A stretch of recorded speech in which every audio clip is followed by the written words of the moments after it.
Buenas noches, esto es el primero de la semana, mi nombre es Dulcinea. En este programa vamos a hablar como tema principal del Poder Judicial, pero para hacerlo de manera correcta tenemos un invitado muy importante. Está con nosotros el doctor Guillermo Catalano, que es el presidente de la Corte de Justicia de Salta. Antes voy a introducir a mi compañero de conducción de todos los domingos, Jorge Villazón. Jorge, ¿cómo estás? ¿Cómo le va, Dulcinea? Muy bien. El doctor Catalano tiene una vasta trayectoria como abogado, obvio, como juez ahora de corte, más vale que también, pero tiene una amplia trayectoria como un hombre de la política y de la política en el carácter ese de aquel que era un asesor importante de muchos políticos, también era un apoderado de la política de los partidos y de las internas. Y es un hombre que, como bien lo dice él, conoció la Salta de aquel tiempo. Es un hombre joven, claro, ¿no? Tiene 50 y pico de años. Vamos a aclarar eso. Pero también conoce la de hoy. Y hoy en día ocupa un cargo tan sustancial, tan increíble, tan importante, ¿no? Como es nada menos que la presidencia que usted dijo.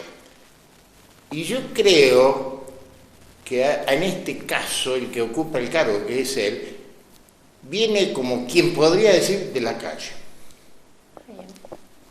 De la calle. No digo que era lustra porque es mentira, pero digo de la calle en cuanto al conocimiento de las cosas. Obviamente la ley ahí está, el derecho positivo está, pero cómo interpretarlo, cómo llevarlo adelante, cómo hacerlo a favor de la gente, necesita calle. Sí, lo vamos a probar en esta noche, les puedo asegurar. Bienvenido, doctor Catalano. Es un placer tenerlo en el primero de la semana. Muchas gracias. ¿Cómo le va, doctor? Muy bien, Jorge. Nos conocemos hace mucho. Mucho, no contemos los años. No, se notaba en las charlas previas a comenzar el programa. Sí, el entusiasmo. Es que venimos de una época en que la gente era entusiasta, ¿cierto? Seguimos siendo, ¿no, Jorge? No, pero nosotros, pero los que vinieron detrás. Yo creo que sí, siempre uno piensa que el futuro ha de ser mejor, que el año que viene nos va a dar más satisfacciones. Por lo menos siempre tiene que tener una postura, una visión, obviamente, superadora, ¿no? Siempre fue usted un hombre muy ligado al conocimiento de lo que era el tema de la justicia, cuando no ejercía cargo en la justicia. Sí, yo estuve... Pero usted siempre lo señalaban como el que conocía, es un problema de familia también, ¿no? También, mi padre es abogado, mi tío también lo era. Hoy yo me casé con una abogada, tengo primos abogados, sobrinos abogados, hijos abogados. Y pasa en otras profesiones también, ¿no? Guste o no, uno encuentra a alguien a quien seguir de una profesión y bueno, hay familias de ingenieros, familias de médicos, etcétera, etcétera. Pero hay una aclaración, yo estuve 2 años antes en la justicia, 88 y 89, y me fui, hice todo lo que usted muy bien resumió, y después ya a los 40 y pico, casi 50, volví, y hace 10 años que estoy en la corte.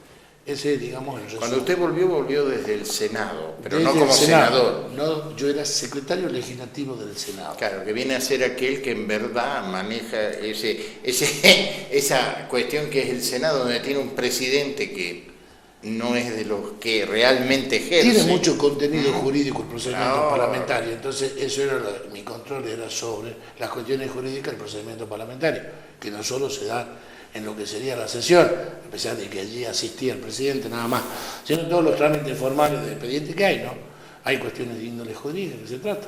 Por lo tanto hay un reglamento, hay constitución, hay algunas leyes que rigen este procedimiento parlamentario. Así es. Doctor, cuando inició el año judicial, en la apertura del año judicial, usted planteó un proyecto estratégico, un plan estratégico tercero y un proyecto de autarquía económico-financiero para el Poder Judicial. ¿Qué presupuesto maneja actualmente la Corte y qué beneficios traería este proyecto? El plan estratégico que era necesario porque es el tercero, sí. Se lo diseñó para 10 años más, eso no implica que si hay que corregir, tenemos que girar un poco en algún momento, eso lo puede hacer, pero sí tenemos que programar qué va a pasar durante estos 10 años. Uno de esos puntos es la autarquía económico-financiera. Actualmente el Poder Judicial cuenta, conforme a este presupuesto, con 1.800 Discúlpeme, doctora, aclarémosle a nuestra audiencia. Los institutos pueden ser autónomos y o autárquicos. Sí. Autónomos en sus decisiones, pero dependientes económicamente. Eso sería no autárquico. Tal cual. Autárquico es tener un presupuesto que se maneja desde ese instituto. Exacto, por eso llamamos autonomía financiera, Exacto. económica del Poder Judicial, que implica que no solo contamos con los recursos que establece la ley de presupuesto, sino que también son recibidos en tiempo y en forma oportuna. ¿Por qué? Es porque el gran gasto del Poder Judicial son cuestiones que hacen, obviamente, a las retribuciones de los magistrados, funcionarios y empleados, y también a los gastos propios para poder hacer que el Poder Judicial se desempeñe. Claro. Entonces, el pequeño margen que podemos tener o no, y hemos visto, Salta es una provincia envidiable porque tenemos ciudades judiciales, ya hay 3, ¿no? La del centro, Tartagal y Metán, y está construyéndose Orán. Entonces, implica una concentración, implica un mayor acceso a la justicia porque los tribunales trabajan en relación. Bueno, pero yéndonos de esto, volviendo al tema de lo que sería la autarquía económica financiera, la Corte es la que decidió que es necesaria. Por lo tanto, dimos el primer paso, al igual que otras provincias hermanas, al igual que la Nación Argentina, es decir, bueno, tenemos que darle calidad institucional, no solo para los que están, sino también para los que vendrán, y por sobre todo pensando que un servicio, administrar justicia a disposición de los habitantes. Mejor servicio, habrá una mejor calidad de vida. Claro, Bueno, ¿qué la primera beneficio historia... trae directamente al ciudadano esta autarquía? Sí, no quiere decir que todos los ciudadanos tengan conflictos, problemas de orden judicial. No, por supuesto que no, pero no estamos exentos, ¿no? Nadie está exento, toquemos madera, pero yo puedo hacer marcha atrás, no veo un ciclista que viene, Claro. lo choco, lesiones culposas. Está bien, no fue con intención, no lo quise hacer, fue un descuido, no miré bien, llovía, qué sé yo, tantas cosas. De cualquier Pero manera también pretendemos que funcione correcto para el que está al lado, ¿no? Exactamente, No que no nos toque de manera directa. exactamente. Como bien dice usted, necesitamos a alguien que represente una autoridad que resuelva los conflictos. Entonces, a darle autarquía económica y financiera también el Poder Judicial va a poder disponer de su propia programación. Porque, siempre lo digo, ¿no? Son pocos los jueces en Salta. El primer mundo es una relación en ecuación entre lo que serían los habitantes y los jueces. Pónganse a pensar, son 138 los jueces en la provincia y tenemos El 1%. 1 millón. Exacto. El 1%. Exacto. ¿Y cuántos Y debieron no ser? todos de la misma instancia, y no todos de la misma materia. Otra ¿Y cuestión. cuántos debieron ser? Yo creo que estamos un poquitito más allá, la Corte a 2 muestras de allá, creo que estamos un tercio más tendríamos que ser. Ya le cuento Como el promedio. mínimo. Como mínimo. Unos 40 más. Como ponele. mínimo. La Corte mandó lo que se llama el año pasado un proyecto de ley de justicia de paz letrada municipal. Es decir, evitar que aquel que tiene un problema, en este caso, así empezamos, de pequeñas causas, menor cuantía, tenga que hacer 600 o 300 kilómetros para un alimento, para un despido, para un accidente. Las cosas, entonces, de ese grado van a ser resueltas. Ya tenemos media sanción por parte Claro, cuando la justicia, como siempre se dice, es buena si es accesible. Sí, accesible y sí oportuna también. Claro, porque si yo estoy en el medio del Chaco salteño me va a costar mucho más llegar a la justicia. Quien habita San Antonio de los Cobres dice, mira, tenemos que hacer 200 días, 200 vueltas por la montaña.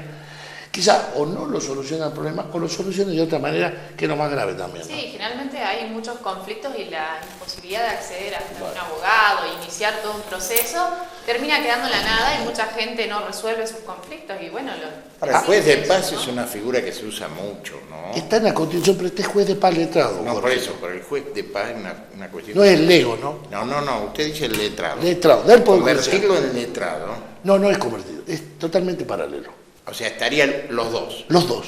El juez de paz, lego, que cuestión. tiene otra función, y este sería un juez de paz letrado del Poder Judicial en cada uno de los municipios. Determinamos 19 estratégicamente, que quiere decir los más alejados de los centros judiciales. Claro. Así estamos. Cuando hablamos del plan estratégico tercero, bueno, a mí me genera la duda si existen otros dos anteriores, si se ejecutaron en su totalidad, qué falencias tenían o no. Lo dice la acordada entre sus consideraciones, que reconoce como precedentes y de algún modo que son piedras fundamentales los otros dos. La justicia de Salta, a comienzos de este siglo XXI, sacó el primer plan estratégico. Bien. Y empezó a trabajar diciendo, no se puede seguir desordenadamente si no tenemos una meta, un destino. ¿Cuál va a ser el camino? ¿Cuál va a ser el método que vamos a aplicar? De eso trata el plan estratégico. Por ejemplo, la capacitación, que hoy en día se llama actualización o perfeccionamiento. Recién hablábamos con Jorge, el derecho de hace 30 años atrás no es el mismo de ahora. Como no somos nosotros tampoco los mismos de hace 30 años. Entonces necesita que se actualice, uno que se perfeccione. Todo eso trata el plan estratégico, como también trata del crecimiento. ¿Para dónde vamos a crecer? ¿Cómo? ¿Dónde? Un montón de cosas. Quizás tenga mucho tecnicismo, pero lo que sí interesa es que establecer metas y prioridades. En eso está. Dígame, doctor, hay un mito muy grande en la sociedad sobre el costo, así se le dice en la calle, de los poderes. El poder judicial lo que gasta, el poder legislativo, que se le llevan todas. ¿Cuál es la participación que tiene en el presupuesto el poder judicial? Actualmente, según la ejecución del año pasado, 4,82%. Un número que debe ser superior en poco, en un par de números de unidades con el legislativo. Exactamente. O sea que entre los dos no llegarían ni al 6 y pico. Sí, pero acuérdense que en Salta tenemos que sumar el Ministerio Público, ¿no? No, ya sé, pero qué cosa que la gente cree que se va del presupuesto mucho allí y porcentualmente no es así. Les doy una comparación. El Poder Judicial parece una cosa tan grande, son en toda la provincia 2.700 empleados. Usted toca una de las carteras más grandes, digamos, salud, tiene 20.000. Sí. 20.000. Policía. Pues la policía, educación. O sea, la relación nuestra es casi creo que de 70.000 a 2.700 con el Poder Ejecutivo. Mucho más grande, mucho más servicio, muchas más cuestiones. No, es un mito esto de los costos. Sí, siempre se materializó y se conjugó. Yo, por ejemplo, siempre le digo a los alumnos cuando hablan del sistema unicameral o bicameral, miro al norte, que es Jujuy, y miro al sur, que es Metán, y digo unicameral. No solo que se incrementó el porcentaje, se hay mayores gastos. O sea que hay un montón de cosas que son, como usted bien dice, mitos. Dice, una sola cámara, vamos a disminuir. No, eso es un engaño, es una mentira. Aumenta el gasto. ¿Por qué? Porque se vuelve omnipotente. No tiene el control ni el contrapeso de la otra. Y no solo eso, sino que siempre es más fácil acordar. Mire que utilicé un término elegante por no utilizar otro término. Es más fácil acordar con 70 legisladores que con 70 más 40. Podría ser. Entonces, en esto de acordar, las dos cámaras son una garantía para la sociedad. Sí. Pero ahí nos fuimos al tema del Poder Judicial. Pero lo ¿Cómo llevo. decía, dijo Jujuy, algo que hablábamos con Jorge antes de empezar el programa? ¿Por qué la Corte de Jujuy, la Corte Suprema es Jujuy? Sí, cada una de las provincias tiene una corte que implica. Porque digamos, eso lo el último relaciona a estado. nivel nacional, ¿no? La Corte Suprema de Claro. la Nación. Bueno, son denominaciones. Salta es Corte de Salta, Corte de Justicia de Salta, Jujuy y otras provincias usan el término supremo, en el sentido que tiene una república federal y ellos son los supremos dentro de su provincia. Nuestros constituyentes eligieron el término, digamos, que es más común, Corte de Justicia de Salta, la única suprema es la de la Nación. Claro. Bueno, hablando de la Corte, le voy a hacer una pregunta. La Corte que usted preside, luego de dictar una sentencia penal, ¿se hace un seguimiento directo? Por ejemplo, ¿hace algún reclamo al Ejecutivo de cómo están los presos, en el hacinamiento que tienen? ¿No? ¿Hace algún... Incluso en la cárcel, así yo lo digo brutamente, la alcaidía que le llaman, claro, ¿no? Esa que está al lado y que está al servicio, digamos, ¿ustedes verifican qué pasa ahí en cuanto a que haya una comodidad, un tratamiento? ¿No? Sí, Salta es pionera. Desde 1985 la provincia cuenta con un juez de ejecución, o sea, un juez de ejecución de la pena que tiene como misión fundamental velar que se cumpla dentro de los canales normales aquel que está privado de su libertad. Pero también somos más yo digo, pioneros. aparte de este juzgado de ejecución, ¿la Corte directamente los interviene, hace reclamos? Jurisdiccionalmente hay un juez que es competente. La Corte tiene por obligación constitucional visitas periódicas que las cumplimos. Y observamos el sistema, levantamos un acta y hacemos una comunicación al Ejecutivo de aquellas cosas que observamos bien y mal.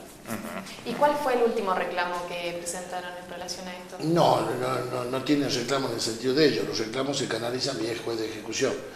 En tanto y en cuanto puede ser condiciones de agravamiento de la pena o de la privación de la libertad. Claro. Que es lo peligroso, ¿no? Exactamente. Pero por eso le quería decir, pero también somos pioneros en el juez de detenido. Salta es la única provincia que tiene detenido. O sea, cualquier persona privada de su libertad, hay un juez que puede velar por ello. Acá tenemos dos. y en el interior lo hace todavía. Serían los que están en Alcaidía, por ejecuciones de detenidos, no están dentro de la ciudad judicial los dos, pero Alcaidía está al No, ladito. no, digo los detenidos. Los detenidos Alcaidía, o puede ser una comisaría en el interior Sí, que no hay, ¿no? en el interior. Exactamente, o bien cualquiera de los lugares de detención. O sea, que hay un juez que controle, que habitualmente concurre, que ve cuestiones de orden jurídico, que ve cuestiones también de orden humano, etcétera, etcétera.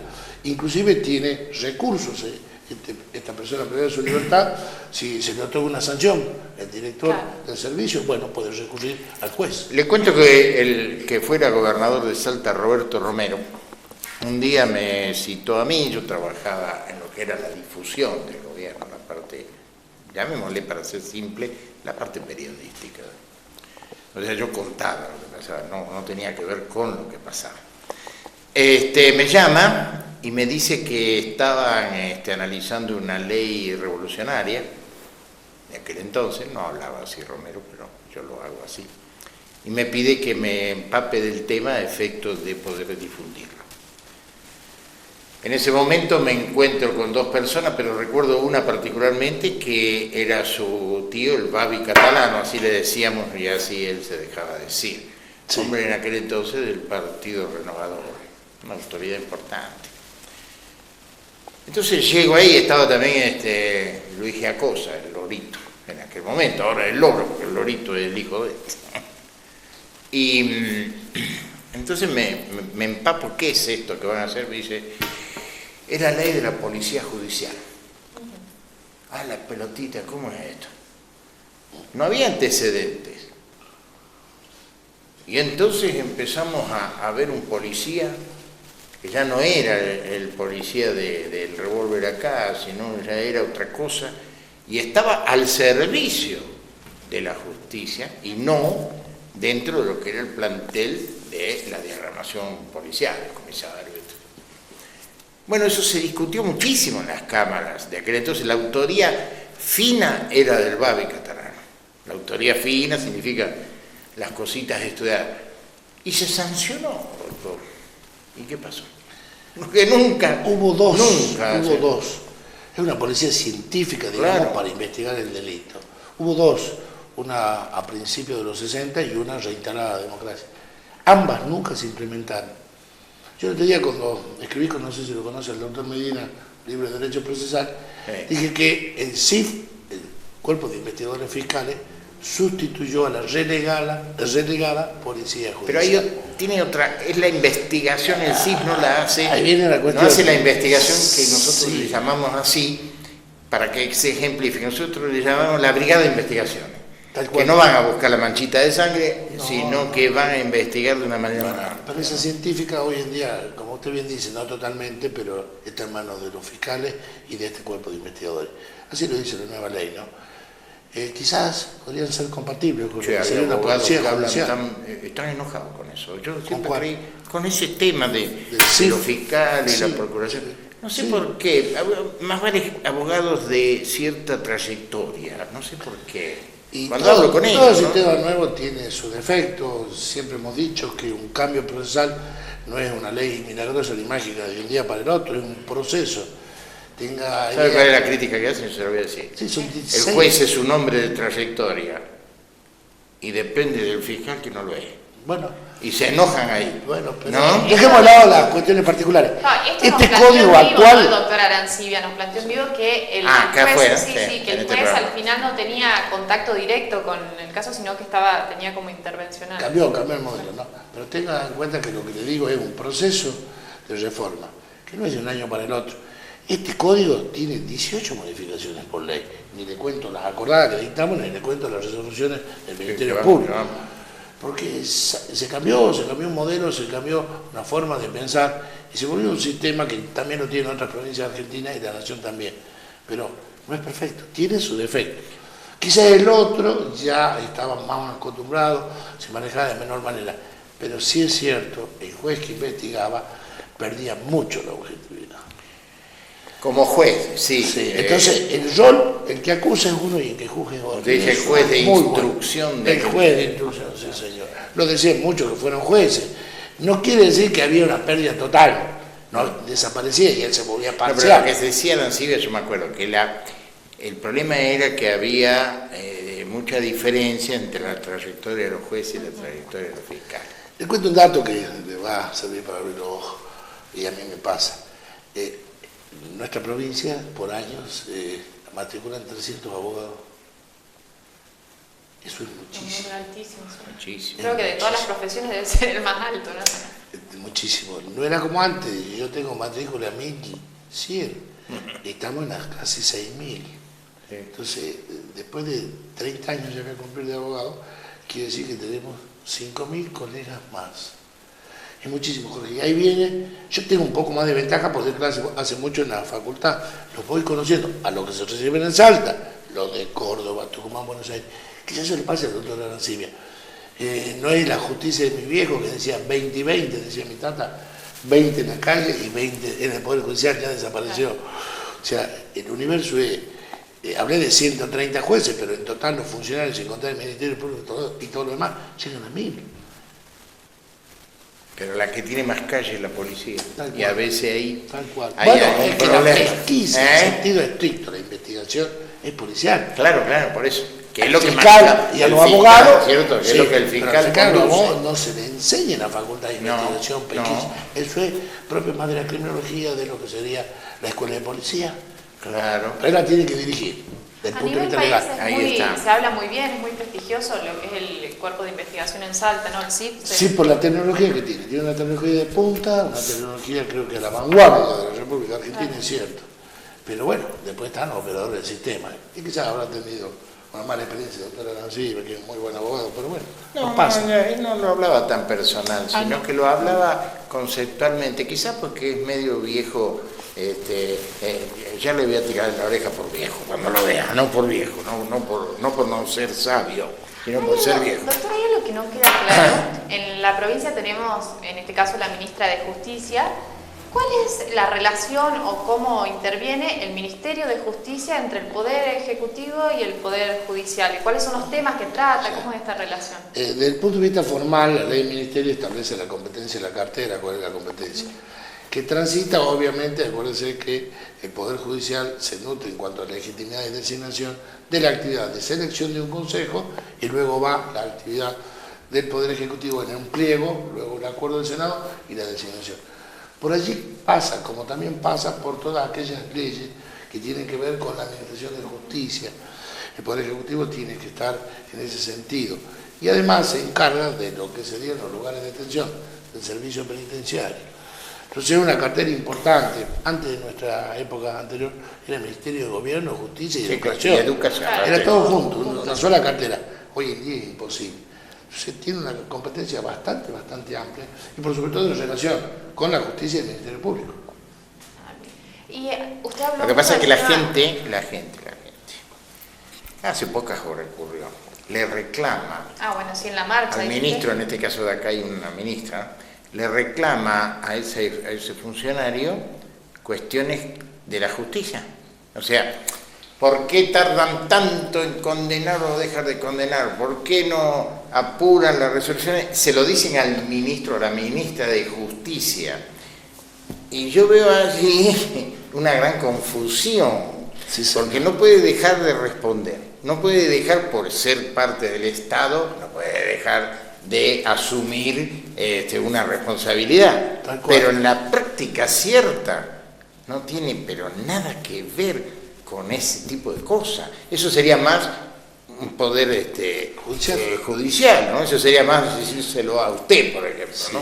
Sí. Que decírselo a... Pero la gente parece como que cree que ahí está la cuestión. Muchas veces sucede que uno confunda cuál es el rol y cuál es la competencia. Y no son cuestiones también que uno diga extremadamente técnicas, pero hay que decirle, mire, la ministra de Justicia no forma parte. Entonces, por lo tanto, habrá que ir al Poder Judicial, destacando que es independiente no solo la Corte, sino todo y cada uno de los jueces. Entonces habrá que ver qué pasa en la causa.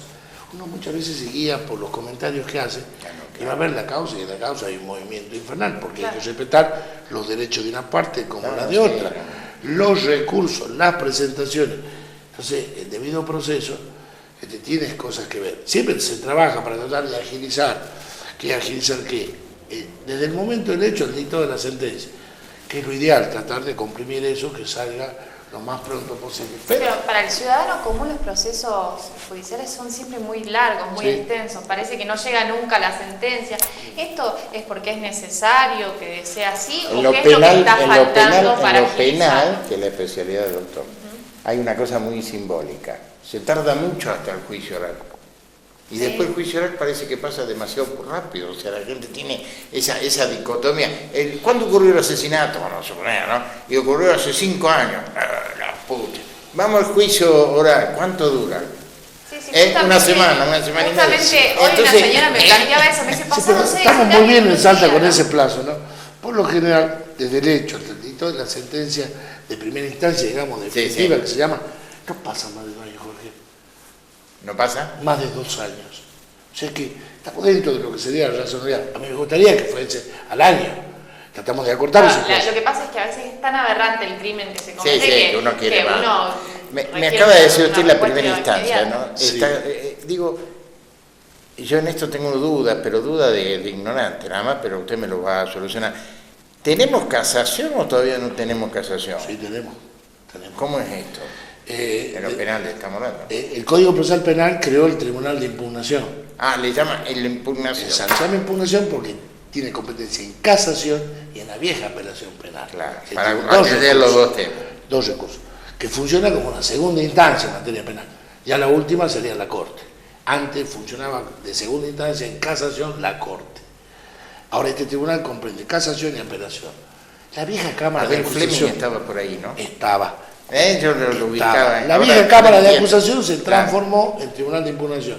Hoy en día tenemos 4 salas de 3 jueces cada una trabajando. ¿Y la Corte? Y la Corte no está de También tiene sala. sala la Corte. Ya no. Es una atribución constitucional que no hemos ejercido. La Corte trabaja todo en pleno. En pleno. En distintas ocasiones hablamos del sistema penitenciario. ¿Cuál es su apreciación de cómo está este sistema penitenciario? Uno siempre piensa de que las cárceles son terribles, ¿no? El funcionamiento, el Estado. Sí. ¿Cuál es su apreciación? Que usted debe estar en contacto directo con esto. Vamos a hacer el examen constitucional. Nuestra Constitución dice las cárceles de la nación deben ser sanas y limpias, etcétera, etcétera, etcétera. Si no para castigo, o sea... Exactamente. Entonces, usted dirá, no son tan sanas y limpias. Tan sanas y limpias. Dejémonos la intervención del Ejecutivo, del Judicial. Digamos que tenemos que mejorar. Es necesario, el sistema nuestro, el provincial, está al límite, lo que sería contraventores, lo que sería la unidad carcelaria de acá, lo que sería el interior. Hemos visto que uno de los problemas era por los presos federales. Ya hicieron eso algo. Alivió mucho esto. Se hicieron, pero estamos al límite. Última conversación que tuve con el doctor César Rodríguez, que es el encargado del tema. Están viendo a ver qué hacemos con metano, que es un problema, porque es una de las más viejas. Ampliamos un poquito. La pregunta es, ¿son muchos presos estadísticamente hablando y porcentualmente hablando? Sí. ¿Son muchos los presos de Salta? Salta, sí. Salta en la unidad carcelaria número 4. Usted tiene 100 mujeres y va al lado tiene 1000 varones. Mucho. En Meta una población más chica, 70-80, también. Es como más también. lógico. Sí, pero acá llenos 1000 personas privadas de su libertad. Está bien, encontramos condenados y encausados. Claro.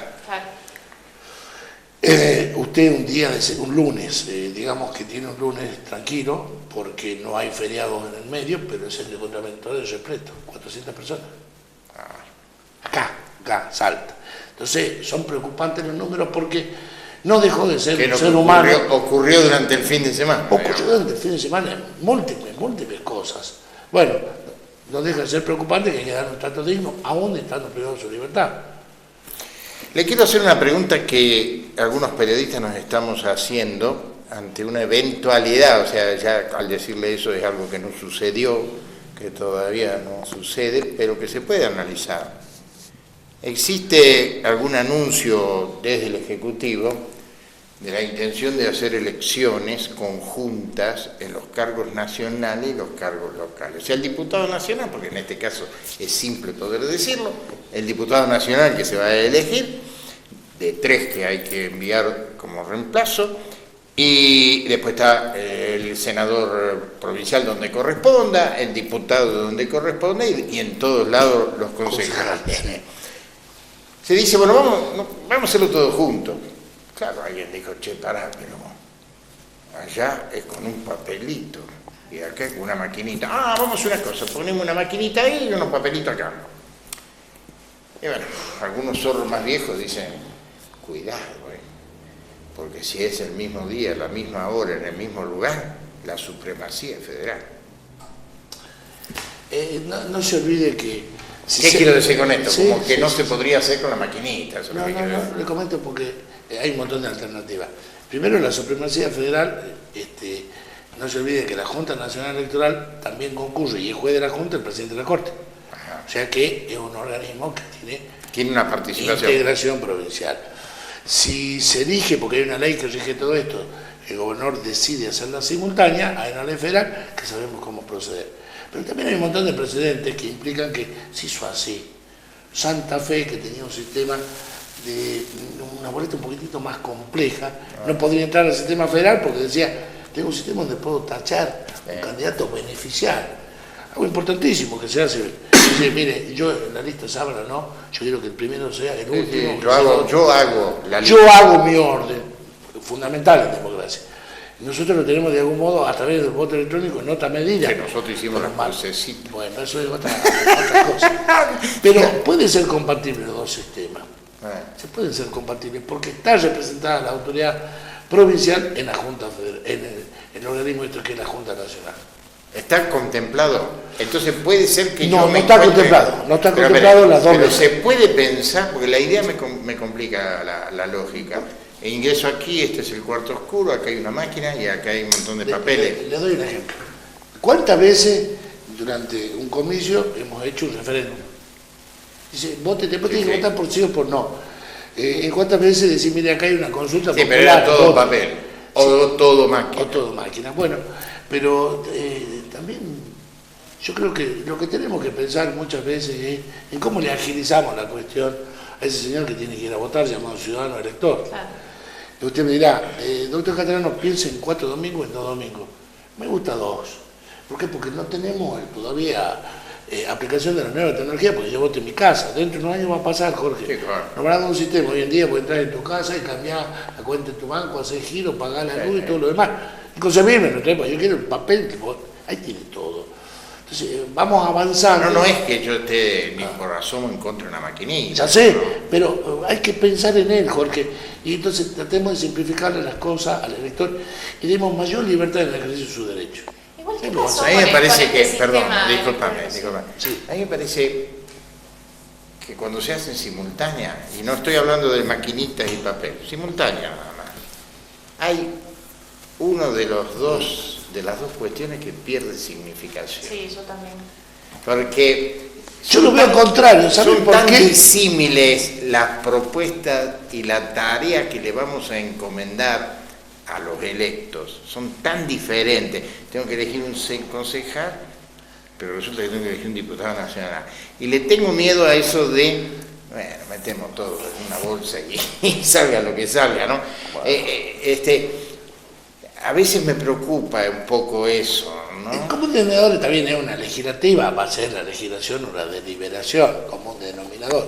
Sin embargo, ahí vos vas a poder ver... ¿Usted cree que se va a hacer simultáneo? No, perdón, le pregunto diferente, no. Porque eso lo decía. Es un atributo del gobernador. Sí. No, ¿usted cree que se pueden hacer simultáneas? Sí, sí se puede. Con los dos sistemas. Sí, habría que verlo. Y si usted cuando esté en la justicia electoral, que como presidente del Corte va a estar. Sí, yo estoy... en el ¿Usted Tribunal votaría? Electoral y en Sí, la Junta hagámoslo. Nacional Electoral. Es una cuestión de organización. O sea, fíjate vos, nació el voto electrónico, yo estaba en el Tribunal Electoral, dice, no tímido, no nació tímido, nació precavido, dice, vamos a hacer un poquitito acá. Bueno, después pasamos al tercio. Cuando pasamos al tercio y vimos que pudimos, digamos todos los salteños, porque fue la legislatura, el Tribunal Electoral, el Poder Ejecutivo, salimos del 30% y pasamos al 100%. No fue así. O sea, primero se trabajó y se puso en marcha. Yo creo que somos los que más experiencia La única tenemos. diferencia que hubo, me lo dijo, esto lo va a entender usted, y la gente también, porque es fácil de entender. Dice, la única diferencia entre un voto electrónico y un voto con papel, ¿sabes cuál es, Jorge? En el voto electrónico tenía más importancia la foto de Perón. En cambio, en el voto electrónico tiene importancia la foto del tipo. Claro. Y él dice, y es una cuestión diferente. No hay un me dato dijo, objetivo. interesante eso, ¿no? Ojo, cuidado que tiene un trasfondo de análisis muy importante, Hay ¿no? un dato objetivo que es importantísimo. El corte de boleta en el sistema de voto papel, con voto grande, voto más chico, era más o menos como el voto nulo, que era el 5%, no Sí, pasaba sí. de ahí. En el sistema electrónico Es no hay más voto fácil, nulo, claro. no hay voto nulo, primero. O sea, se terminó de quitar el voto a nadie, no sé por qué. Y sin embargo, el corte oscila entre un 60%. O sea, la gente hace su elección como quiere. Qué bueno que es Igual, eso. ¿qué pasó con este Me encanta, sistema sí. electrónico? Porque Pero, fue te muy bien repito, ponderado. Y luego después también a nivel país se lo ha criticado mucho, ¿no? Que puede ser un vulnerado. Sí, lo que pasa es A que... mí me resultó es desafío agradable, me como el gustó cómo sistema. funciona, pero... Bueno, no hay sistema perfecto, Claro. pero hacen la comparación del punto de vista jurídico con el sistema alemán. Vamos a decir que los dos son motores, uno es motor a combustión y el otro es un motor eléctrico. Si yo al motor a combustión, a ese que tiene nafta, le pongo 220, lo fundo. Si al motor eléctrico le echo gasoil, lo fundo. Entonces no es comparativo. El sistema nuestro es totalmente distinto porque el elector imprime su voto al momento de la selección y lo hace de la forma que él quiere. Yo dije que el aspecto más importante, el mayor respeto a su libertad. Jorge, yo quiero uno de izquierda, otro de derecha y otro de centro en mi boleta. Sí, pero son incompatibles. Más dice. aquí al psicólogo. Es bueno, pero lo puede No, hacer no, el no, elector. es una cosa que le digo. Bueno, así, lo puede hacer no, el no elector. importa. Llegamos a ese extremo. ¿Vas a tener que ir al psicólogo? No. Si vos quieres votar así. Además, el secreto. No, por supuesto. Sí, funciona como una impresora y uno se lleva conformado Doctor, su ¿cuántos voto. casos en los distintos fueros ingresan por año en lo que se llama la ciudad judicial? No, perdón, el sistema judicial salteño. Muchísimo, muchísimo. Tenés que distinguir por fuero y por materia. Por eso, pero más o menos, ¿qué? Para que tengamos una idea. Violencia familiar tenemos una oficina en el Distrito Centro. Sacamos una ley donde la vamos a poner también en el interior porque vimos sus resultados. Claro. Ingresan por día 70 casos sin distinguir hábiles e inhábiles. Por lo tanto, el lunes tengo 210. Salta también es la primera que tiene juzgado de violencia familiar y de género. Hablo cotidianamente con las dos juezas, dos mujeres muy trabajadoras, muy responsables, pero me dicen, doctor, estamos desde las 8 de la mañana hasta que no damos más. No va. Porque además tiene una audiencia que realizan cuando se puede, y es posible, no hay mucha. Dice, y la audiencia tiene que tomarla el juez. Y El juez tiene que ver al que habla. tiene que Por reconciliarlo, eso, llamarlo, decirle, terminemos acá, ya fue, no, sí. Bueno, en el interior también hay uno en cada uno de los distritos. Pero bueno, eso es un punto significativo de lo que violencia. La justicia penal es mucho más. Comparado con otras provincias, ¿este número sigue siendo alto? Sí. Antes éramos nosotros. Yo me acuerdo que cuando se juntaban, hacíamos reuniones en el sur. Venía la gente de Jujuy, la gente de Santiago del Estero, la gente de Catamarca, La Rioja y los de Salta. Lo único que teníamos este problema éramos nosotros. Siempre cito Santiago del Estero, era por demanda y se corría traslado de violencia. Hoy día están igual o peor con este flagelo, porque es un flagelo social que provoca una mayor alarma y conmoción. Nos llama la atención, pero la misión nuestra es solo juzgar, o sea, no podemos hacer prevención ni otra cosa, tratamos de hacer lo mejor posible. Quizás una cautelar, una medida precautoria, solucione un montón de cosas que es un hecho negativo. Pues dice, bueno, terminó acá, no siguió a mayores. Bueno, entonces, pero es una de las cosas más importantes. La otra que pase por la justicia penal es la justicia laboral. La Corte pidió, en lo que respecta a justicia laboral, primero que tengamos 2 juzgados más laborales acá. La última pregunta. Sí. Usted está por el lado de que los jueces de corte, estamos hablando, nosotros ya sabemos cómo es el tema, de los jueces de corte, que son el Poder Judicial. Alguien dice, no, los jueces todos son el Poder Judicial. Yo tengo mi duda. Yo creo que el Poder Judicial son los jueces de corte. Sí, que tienen a ejercido su por vez, la Corte. Sí. Sí, lo a dice su la vez tienen todos Constitución. los auxiliares que son sus propios jueces. Es cierto, con tales y con los cortes, los jueces de corte deben ser, una vez electos, para toda la vida que ellos quieran.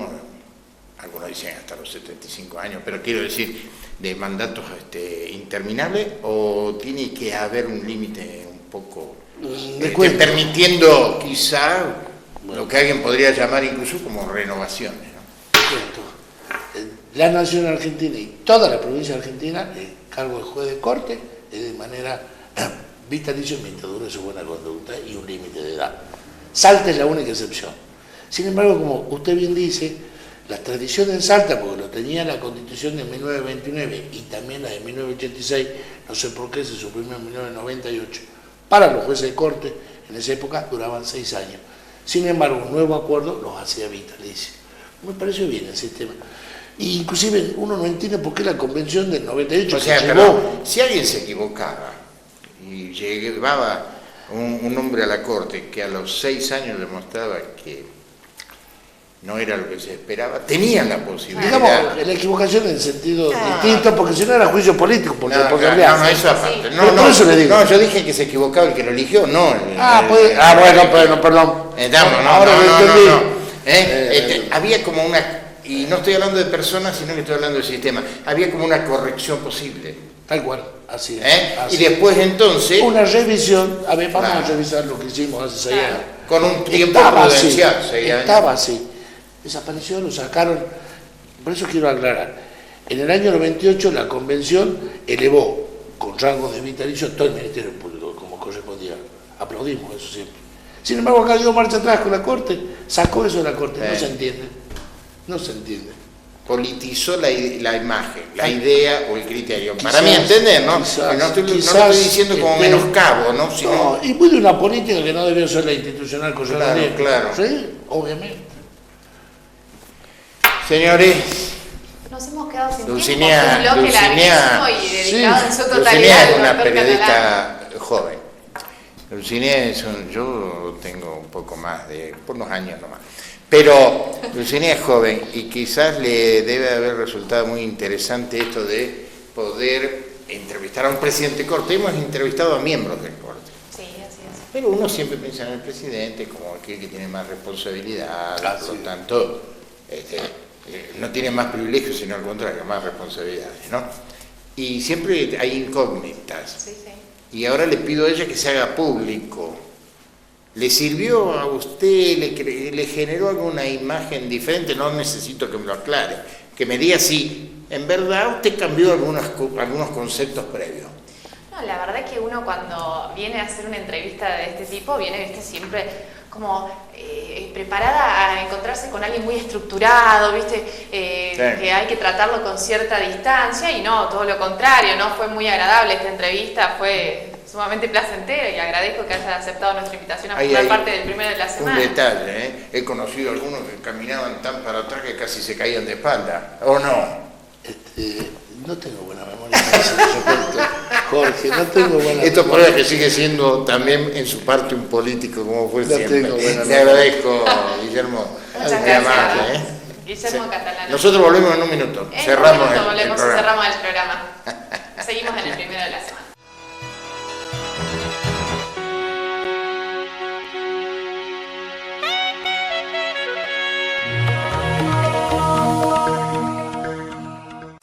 De vuelta al cole. Aprovecha y compra la canasta escolar y docente hasta el 31 de marzo.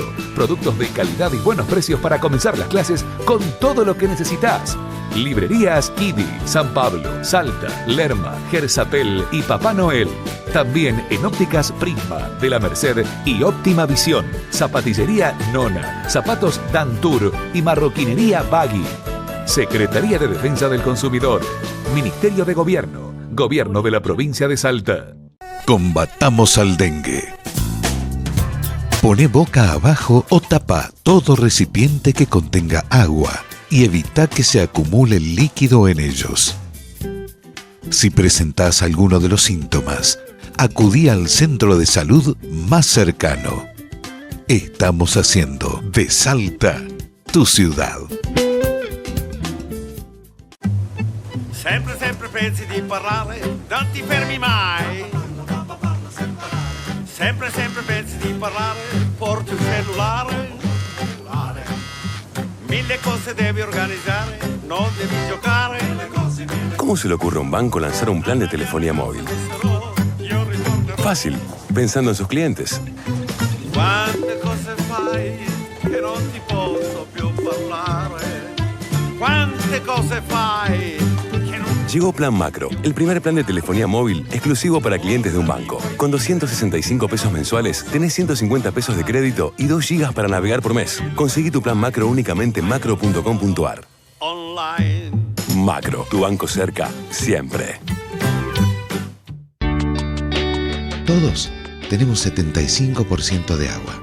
Nosotros, además, tenemos 100% compromiso. Porque en Aguas del Norte trabajamos día a día en la optimización de los sistemas de agua y cloaca, mejorando instalaciones, construyendo nuevos pozos, ejecutando extensiones de redes y renovando cañerías en toda la provincia. Aguas del Norte, la compañía de todos. Combatamos al dengue. Poné boca abajo o tapa todo recipiente que contenga agua y evita que se acumule líquido en ellos. Si presentás alguno de los síntomas, acudí al centro de salud más cercano. Estamos haciendo de Salta tu ciudad.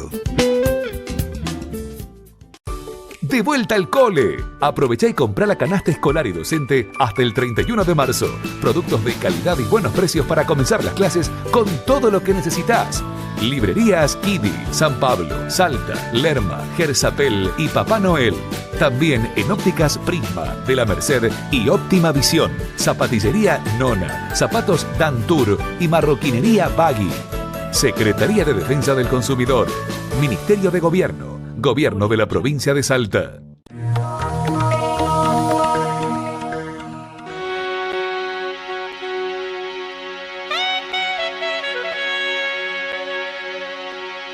Seguimos en el primero de la semana. Este es nuestro segundo bloque, un bloque cortito que nos quedó luego de la entrevista que realizamos al presidente de la Corte de Justicia de Salta, el doctor Guillermo Catalana.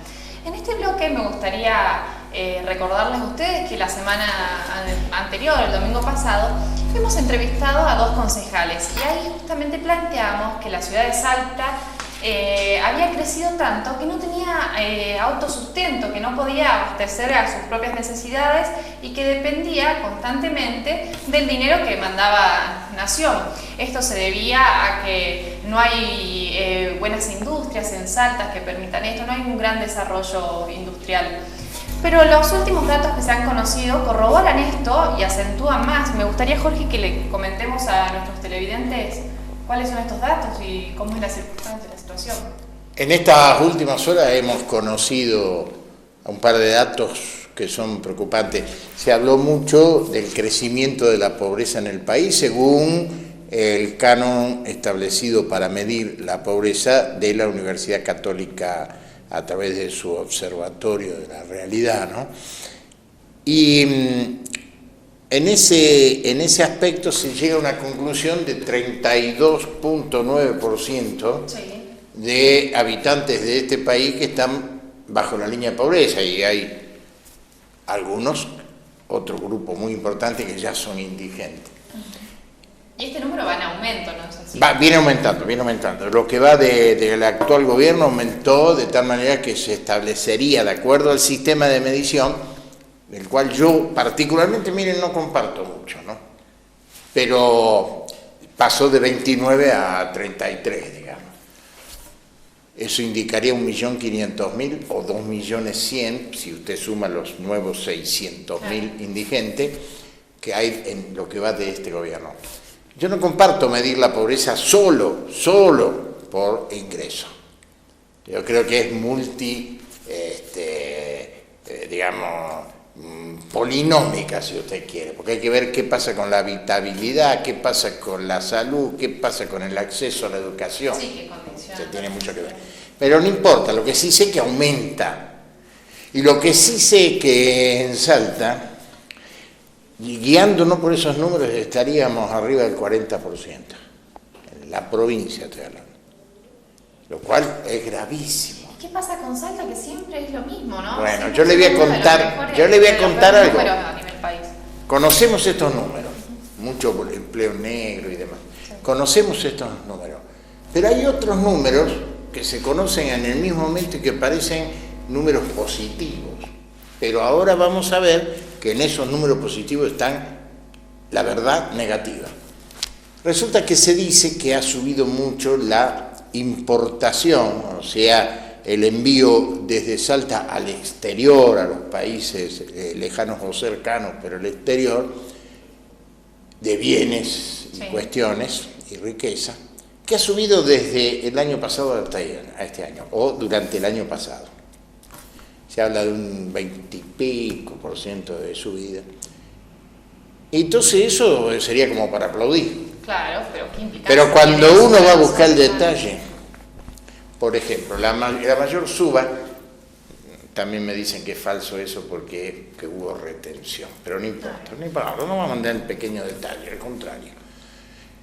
La mayor suma en cuanto a exportación es de tabaco, pero se aclara, tabaco sin procesar, o sea, con un mínimo de industrialización. La mano de obra es la de sostenimiento de la planta hasta la cosecha, luego eso se seca, ahí se enfarda y ahí va el productor y lo deja en un lugar que lo que hace es desarmar el fardo ya seco, lo despalilla, digamos, y convierte en sacos, en bloques más chicos, ¿no?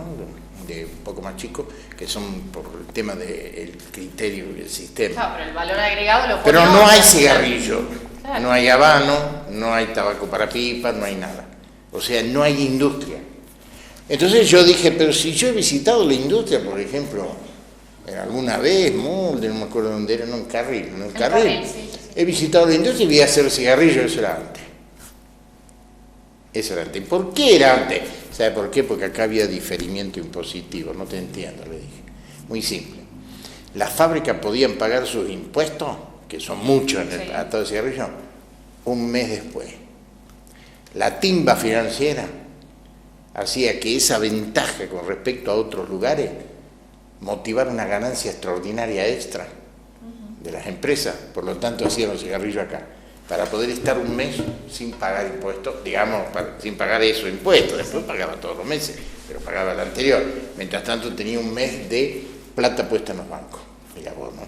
Bueno, entonces dice, pero espere, dice, primer tema importado, tabaco, sin procesar, sin obreros, sin trabajo, sin fábrica.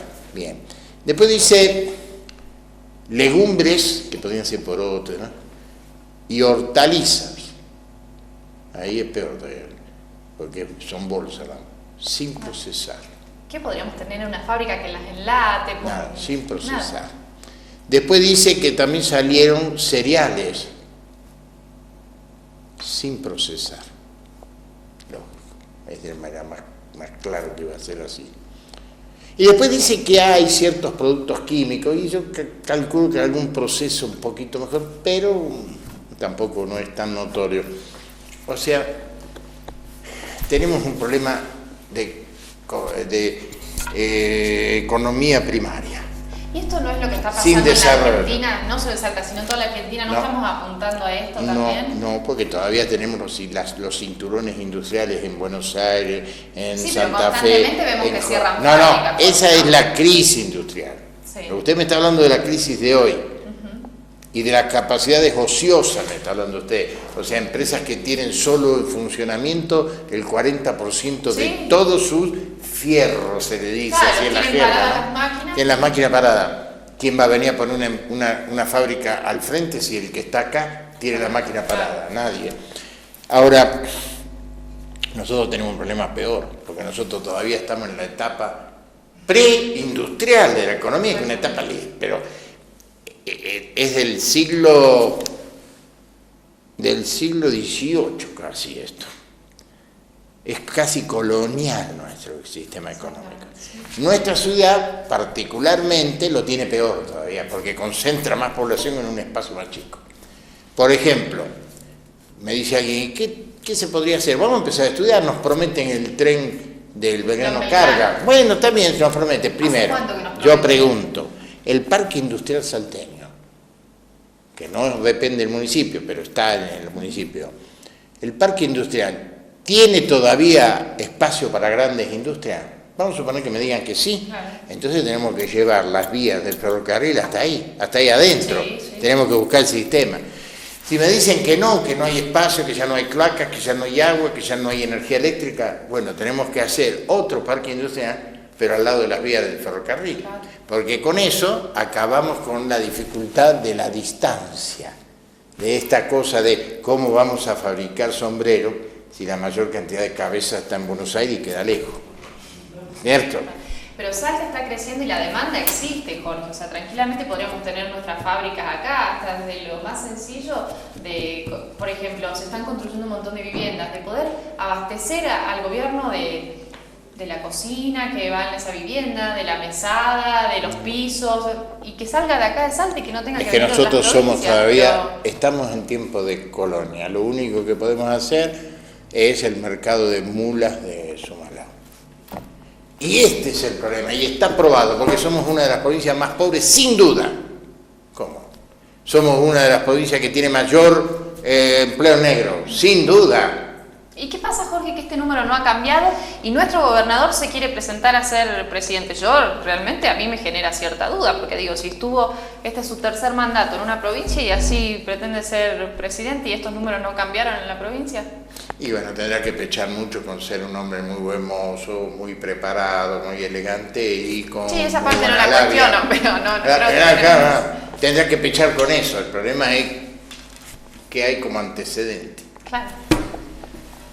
Creo que ahora sí, ¿no? Nos hemos quedado sin tiempo. Pero teníamos razón lo que hablábamos con los concejales, sí, los números lo prueban, ¿no? Ellos lo planteaban, que esto tenía que ser progresivo Sí. por 10 años, de estar recibiendo este dinero de Nación para Sí, poder señora. salir adelante. Se ha terminado el primero de la semana, nos volvemos a encontrar el próximo domingo, no se lo pierdan. Gracias por invitarme.